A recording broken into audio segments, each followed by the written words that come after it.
destroyer, walang binatbat dito sa Pilipinas, mga seaman ang sikat. Okay, last song, Sigaw ng Seaman. Supportahan ko natin sa YouTube.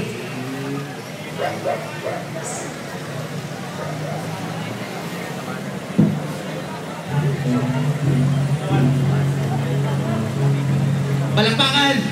Last song. Ito na ang takdang panahon na kami naman ang iyong pakinggan. Ito ay ang mga sigaw ng seaman. Ako pala si Juperdig, isang makatang marinero. Kauna-una ang seaman sa tugmaan asitan. Ang lapis at papel ang aming pagdalasan. Sigaw ng mga marino. Ilang taon mga lumipas ngayon yung maririnig. First impression nyo sa seaman ay aking itutuloy. Marami na ang nagsasabing seaman raw ay manluloko. Hindi nyo maalam ang hirap ng buhay sa sitwasyon namin ito, paano namin magagawa? Ba't kasi kayo naniwala sa mga kwento?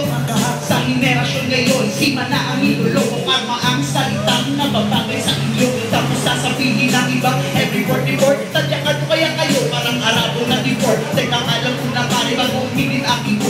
Pakinggan nyo ang sigaw ng mga kalyago marino. Di mo sila hinataatagura. Saan man sulok ng mundo ay mayroong Pinoy na seaman. Di mo sila hinataatagura. Benepisyo ng marino, dagdagan yun naman. Di mo sila hinataatagura. Ito na ang panahon na kami naman pakinggan. Di mo sila hinataatagura. Kung wala ng mga seaman, paano na ang ating bayan? Ako'y natatawa sa tuwing maririnig ko na ang mga seaman daw ay manluloko. Tanong ko sa inyo, naisip nyo ba kung paano inasa gitna ng dagat ang pag kami ay nasa puerto, ang dami ng trabaho. At kung makalabas man, oras namin nasa tao lang yung tren. Kahit na iyong talian, kahit buong oras mo pa ito babantayan. Pag tao'y gusto manloko, hindi mapipigilan. Hahanap at hahanap talaga. Baka hindi nyo pa siguro narinig ang bagong puso na ang mga seaman na ngayon. Eh paano naman kasi lagi kaming nasa malayo at ang daming umaaligid sa inyo na mas wapo. At ngayong alam nyo na ang sigaw ng mga marino. Kami inyo'y pagdasal, buhay namin ay delikado. Sa sulok ng mundo ay mayroong Pinoy na seaman. Benepisyo ng marino, dagdagan yun naman. Ito na ang panahon na kami naman pakinggan.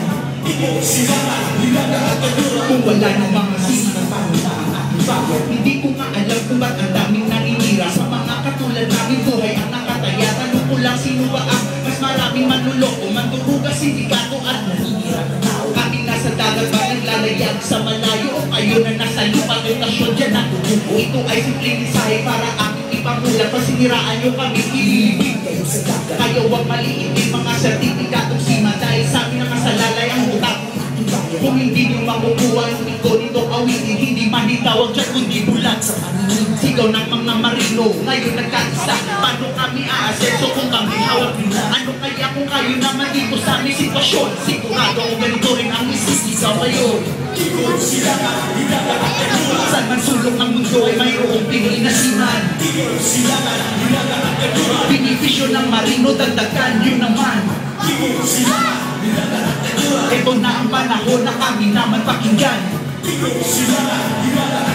Kung wala na ng mga seaman, paano na ang ating bago? Para sa mga mahal sa buhay namin na naiwan, gusto namin parating sa inyo ang katotohanan na hindi basta-basta ang aming mga naranasan at trabaho pa kayo'y maahon sa kahirapan. Tapos bakit ganito pag kayo ay tinatawagan? Imbis na kamustahin, pera agad ang sangisipan. Pag humaba ang usapan, mahuhulog lang sa away. Yan baka kapalit sa mahaba namin sa lawak ng karagatan, di namin nasa guba, magpaalon o bagyo, kalungkutan at tira. At ngayon alam nyo na ang aming mga saloobin, mga mahal namin sa buhay, sa narami inyong bigin. Sa mga nagbabalas, hindi namin makayapak. Huwag kayong manatakot, gamitin puso at utak at sigaw ng mga seaman bago toto tatapusin. Sumabay kayo sa aming buong mundo ay iikutin.